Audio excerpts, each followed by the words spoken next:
What's up sa inyo mga good vibes? Ako nga pala si Julio at your service, yo! So, ayun po. Mamaya may lakad tayo. Sasama ko kayo. Yung montage ko na lang kasi baka ma-enjoy ko yung gabi. So, ngayon, share ko muna paano maging positive sa buhay kahit na wala sa'yo lahat ng bagay na gusto mo. So, ang first thing is wag kang susuko sa lahat ng gusto mong gawin sa buhay. And number 2, wag kang maging mega tanga. Enjoy mo lang yung buhay. Then number 3, yun gaya na sinabi ko, enjoy mo lang ang buhay. Paulit-ulit yan. Tsaka number 4, be contented with what you have. Kasi kung iisipin, maswerte tayo sa ibang tao. Nakakain tayo 3 beses ang araw. Masaya buhay natin. Nakakagala tayo. Tsaka yung passion mo sa buhay, huwag mong bibitawan yun. Kasi yun yung magiging susi ng tagumpay mo. Alam mo ba yan? So, ayun nga po. Share ko lang about positivity. Share ko yung about sa life ko. Actually hindi ako lumaki sa magulang ko kasi yung mama ko nasa Dubai, then yung papa ko din patay na, hindi ko na nakita.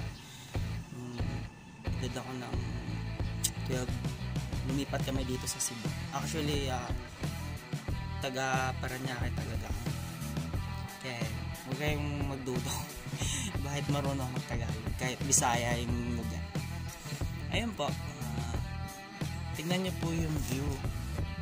Ang ganda ng view.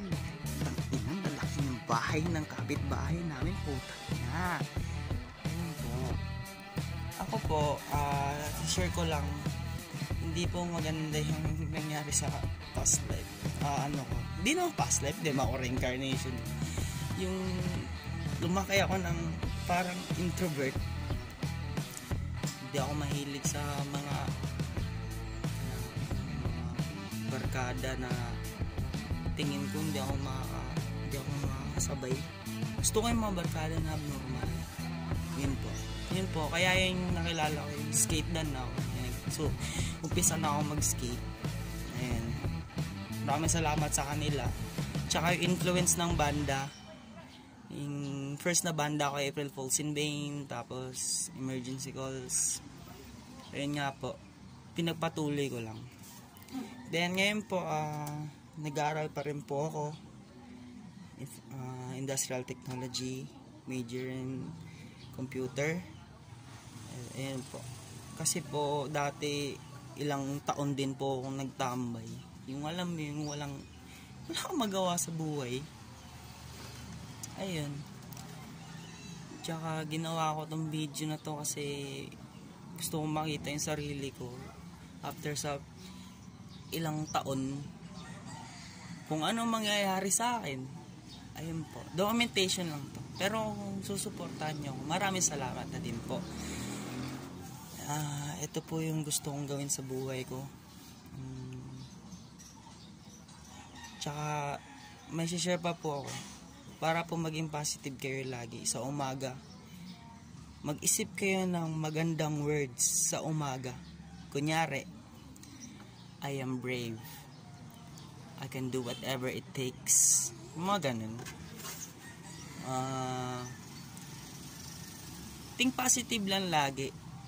Kasi ganyan naman talaga yung buhay. Minsan malungkot. Ako din naman minsan malungkot. Pero iniisip ko yung magagandang sandali sa buhay ko. Kasi minsan lang magkaroon ng gantong buhay.